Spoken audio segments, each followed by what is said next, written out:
A. Sangma, the Honorable Speaker of the Meghalaya Legislative Assembly, Shri Snobalangdhar, Honorable Deputy Chief Minister of Meghalaya, our Honorable Education Minister, Shri Rakkam A. Sangma, Honorable Power Minister, Shri A.T. Mondol, our Deputy Speaker, Shri T.D. Shira,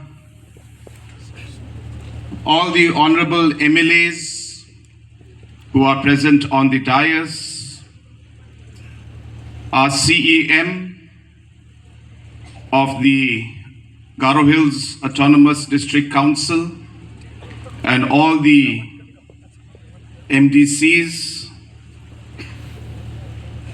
our dynamic Commissioner and Secretary of Education, Shri Vijay Kumar Mantriji, all the other officials of the Education Department,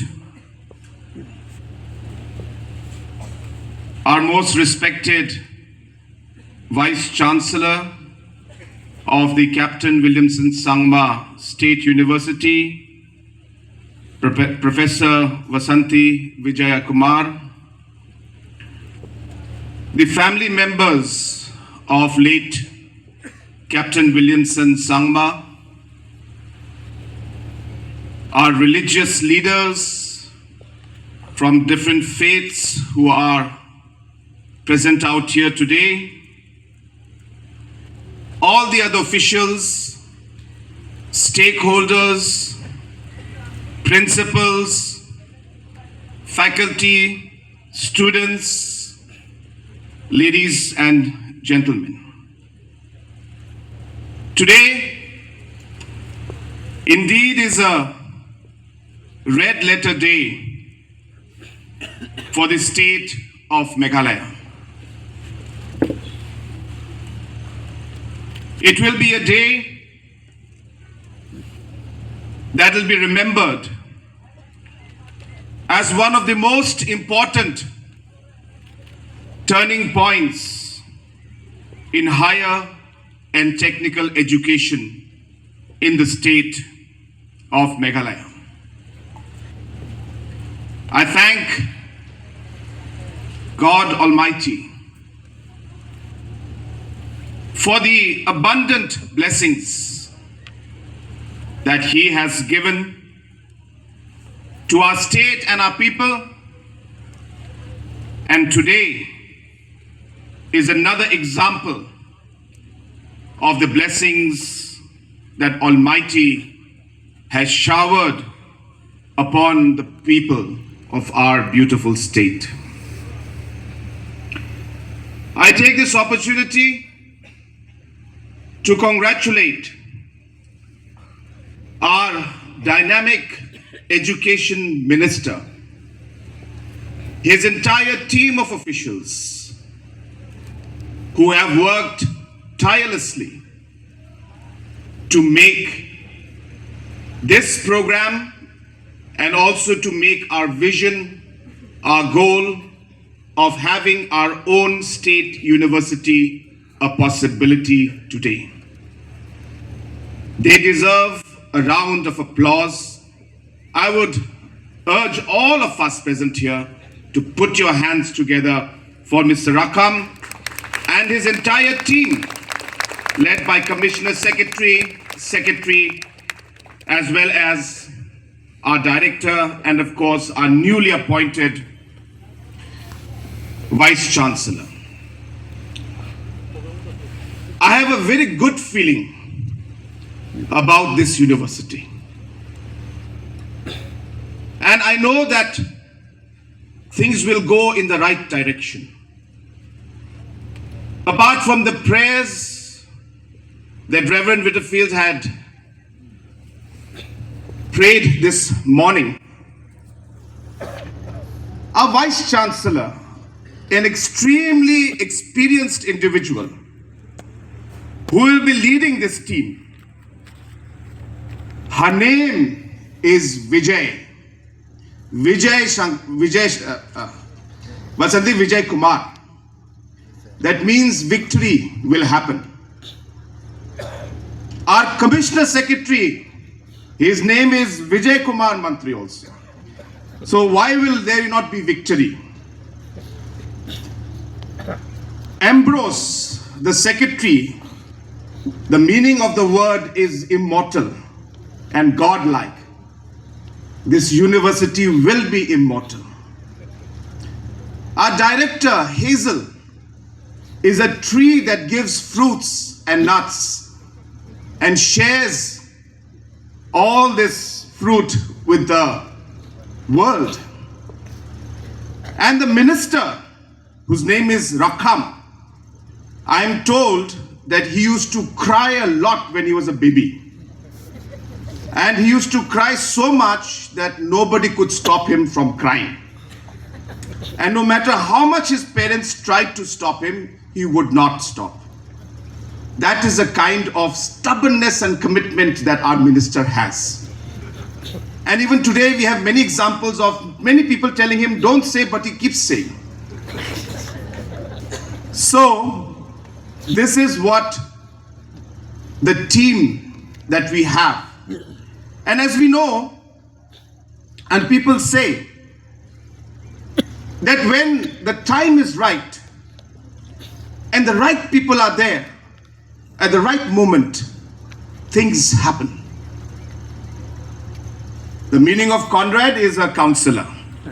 So my job is very simple. I will keep counseling them and guiding them. But what I'm trying to tell you is that this university is starting from a humble beginning. We have miles to go. Every journey starts with a step. If we start thinking about why we should not have a large campus and hundreds of colleges, I guess we will never start. We start with the beginning and with the first step, but with a determination that we will complete the journey. We will take this university and our state forward. That is the commitment that I would like to give to each one of you. That is a commitment that every single team member present out here will give you.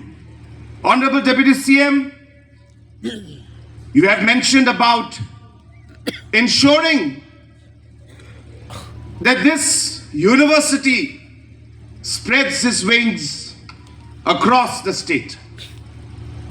Let me announce that I assure that the Shillong campus will start ASAP. We will immediately move to ensure that colleges and other areas and other researchers which need geographical closeness in terms of Shillong or other locations will have accessibility through the Shillong campus. And I urge the Minister and the Commissioner Secretary to immediately move on this so that we are able to start that campus also while we work towards improving this campus, expanding this campus, bringing in all the different kind of expertise and infrastructure required. May not happen in one day.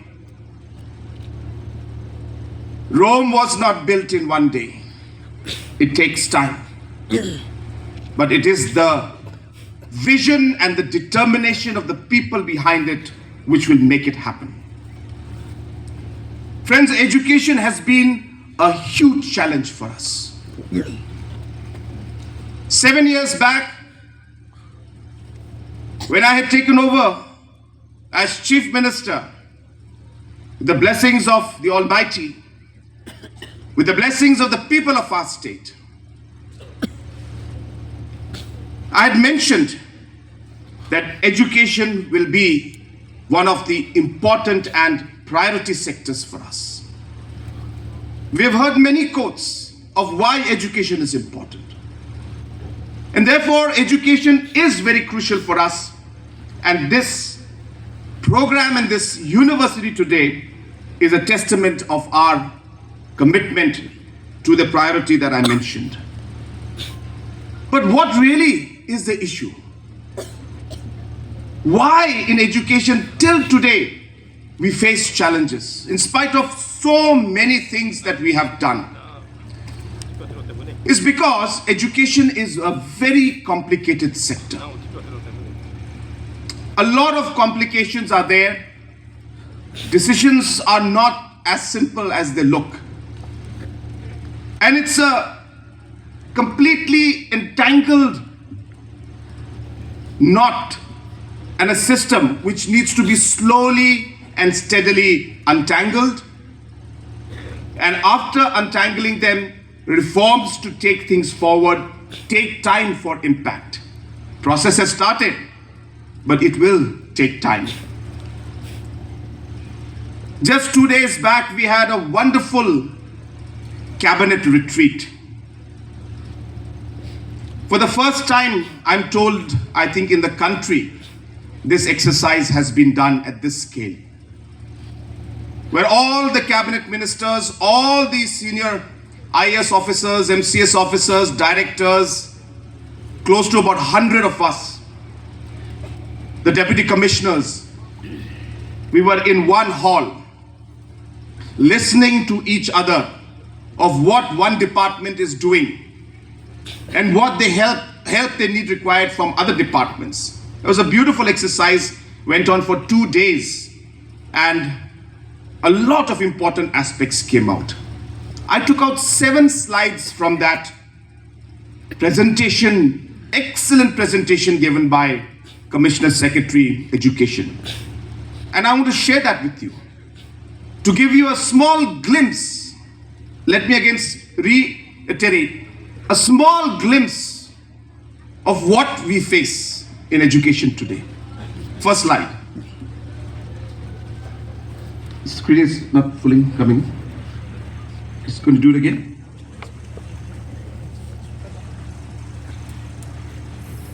I think you can see the screen part. Did you fix it? Maybe to close and open it again.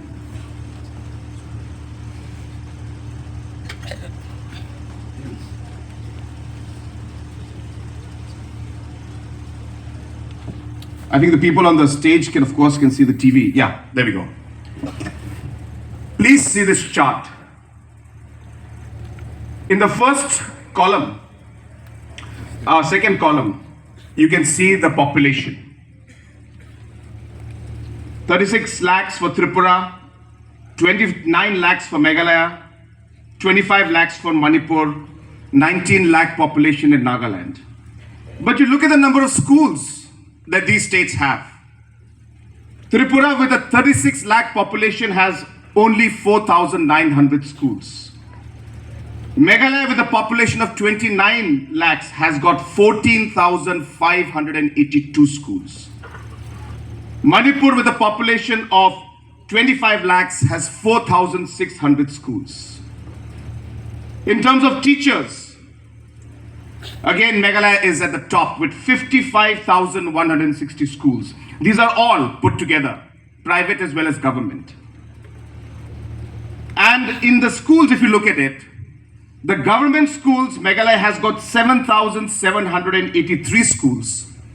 And the last column, which is all the government-aided schools, the private schools, which means the deficit and the ad hoc schools, which grants are given, 4,172 schools get grants in Meghalaya, private schools. These are ad hoc and deficit. Whereas in the other states, Nagaland, 0 grant is given to any school. There is no grant given to private schools. Tripura, 43 schools only receive grant. Manipur, 583 only receive grants. And so on and so forth. The sheer number of schools that we have in Meghalaya is mind-boggling. And this has happened through the years in the last 52 years. Nobody's to blame. I'm just giving you facts of what is happening in Meghalaya. Next slide. Okay. Just do it again.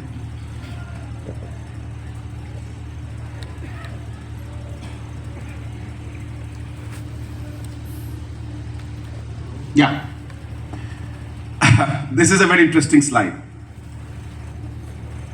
Out of all the schools that are there, private as well as government, there are 206 schools which have not a single student, zero student. And yet we have teachers teaching in those schools, and government is paying for those teachers. And there's no enrollment. There's not a single student in these schools. There are 2,269 schools where there is single-digit student. So out of 14,000, there are 2,200 where there are 3 or 4 teachers and there is only 1 or 2 or maximum 9 students. Out of them in the ad hoc and deficit, which is basically the private schools which are supported by government or aided by government, the 4,000 plus schools which I had shown, there are 18 such ad hoc and deficit schools with 0 students in them, which means government is giving grant in aid, but there's no teacher, there's no students studying in these schools. And there are 1,141 schools like this in private schools, there is ad hoc and deficit, where we have a single student only, I mean single digit student. Next.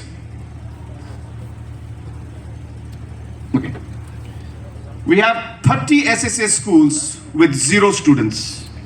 Not a single student is studying in these schools. And 268 SSA schools where there is less than 10 students, maybe 2, 3, 4, but there are 4 teachers teaching out there. In the 30 SSA schools which have no student, there are 4 teachers teaching. There are 11 government schools with 0 enrollment, 132 schools with single digit. Next. This is a very interesting slide. This is the amount of money that we pay for salaries every year. Please remember, 1,967 crores is paid by government of Meghalaya out of the 27,000 crores we spend goes to salaries of teachers in government and private schools. Private means aided schools, that is ad hoc and deficit. Out of that, government schools we pay 684. SSAs we pay 366. But the private schools where grant in aid is given, we are giving close to 1,000 crores for salaries every year. Which means we are giving more money to private schools which are under deficit or ad hoc pattern more than even the government schools themselves.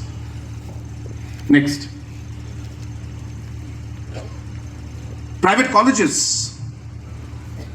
I'm talking only about 13. We have the list with us. We don't want to share all of so much of details, but this is just to give you a glimpse that out of the ad hoc, out of the private colleges that we support, and most of them are very large colleges, and this is from a long time back, we give close to about 121 crores to private colleges to run, and government colleges, 37 crores only. These are for salaries.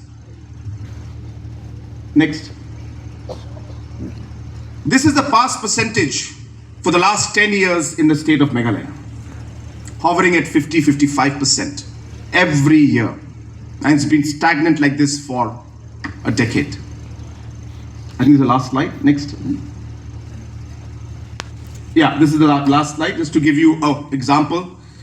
There are 36 schools where not a single student passes in the last 3 years, for past 3, which means that in 2022, 118 schools were there where number of students gave exams in board exam, but not a single student passed. In 2023, there were 146 such schools where many students who are enrolled in that school appeared for exam, not a single student passed. In 2024, there were 124 such schools where not a single student passed. And in the last 3 years, there are 36 of these schools. For last 3 years, continuously, no student has passed class 10. And this is the last slide.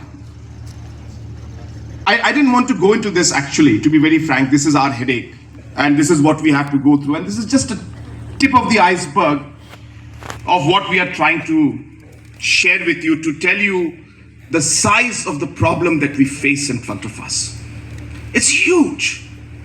14,000 schools, 55,000 teachers, 4,000 plus private schools being aided by government, more than the amount we give to our own schools. We're giving salaries for private schools.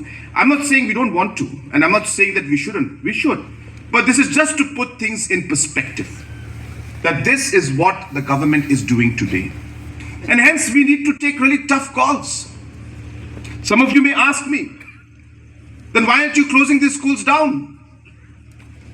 Who have not even got 36%. Who have not even got, single percent is 36 schools. Not a single student has passed. There are challenges.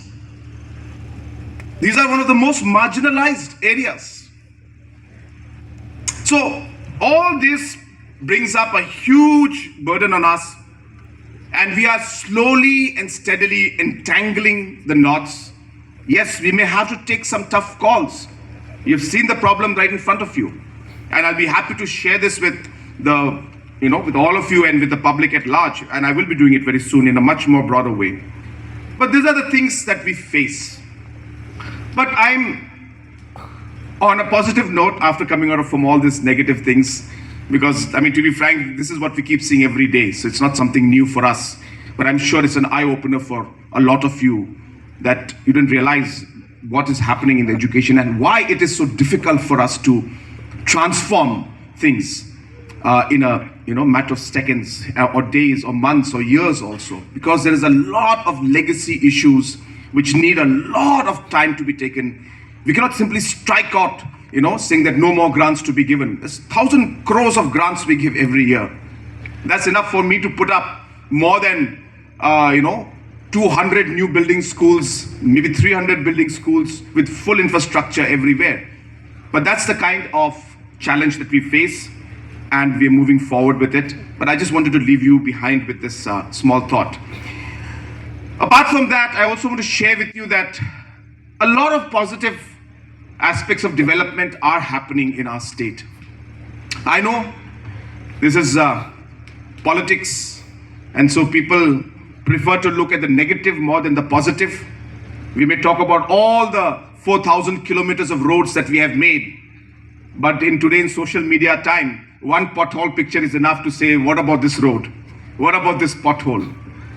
And that's the nature of governance and the nature of politics today in this world. But I just want to tell you that in the last 7 years, this government has literally invested in infrastructure like no other government in the past. And we've seen the results of this at the grassroots level, at cities, at towns. Things are moving forward. We have huge challenges which will continue to be there. We are not saying that we can change everything in one go, but we are in the right direction. This university today being launched, I'm sure there will be some people who will criticize for this also. But as I say, we are not the kind who will be bogged down by criticism. There's a reason why our education minister was named Rakkam, because he just doesn't care. Whoever may say whatever, he will continue to work towards achieving his goal. And therefore, friends, I seek your blessings. I seek your support. I seek your cooperation. We don't mind being criticized in the positive sense. But I fail to understand when there are criticisms for the sake of criticism. And that is something that somewhere along the line, the church, the society, the stakeholders, the seniors, we all have to play a role to ensure that we work together. Government cannot change and make a difference in everything. We need the society, we need the community, we need the stakeholders. Madam VC, I want to tell you that you are getting an opportunity of a lifetime. This is the beginning of this university. You have an opportunity, as Reverend Weatherfield mentioned in his prayer, to mold this university, to shape this university, to shape the future of the youngsters and the students who will study here. You have this opportunity which nobody else will have, because the foundations that you will lay is going to ensure the future of not just the university, but the future of our state, as mentioned by our education minister. We are with you to support you in every way possible. I know we need huge investments. I'm not saying I can do all of it in one go, but we will work hand in hand, overcome the challenges that come ahead of us, and we will make sure that we make this university a shining example, not just in our state or in the Northeast region, but in the country as a whole. I wish you the very best. I congratulate you on taking over as the VC. I thank the colleges today who have come for affiliation, and I appeal to the rest of the colleges. In the last 4 years, we were able to exempt our colleges from CUET exam. But now that we have our own state university, this exemption will not be there anymore. Any college who is affiliated to NEHU, the students who will apply to those colleges will have to give the CUET exam. But if you are affiliated to Capt. Williamson Sangma State University, you will not have to, or the students will not have to give CUET exam. This is the difference. And we're not forcing you. We can't force you. It is your choice, as said by San Borshulai. It is your choice. You can choose to affiliate to NEHU, or you can choose to affiliate to Capt. Williamson Sangma University, State University. The difference is only this, that with Capt. Williamson Sangma State University, you will not be required to give the CUET exam during admissions. But with NEHU, you will have to give the CUET exam. And we will not get exemption anymore in the future. So I urge the colleges, please take this opportunity and affiliate with the university. We will make it very easy and very simple, and I urge the VC to ensure that we make it as smooth as possible without much problem to the colleges to start affiliating with our university.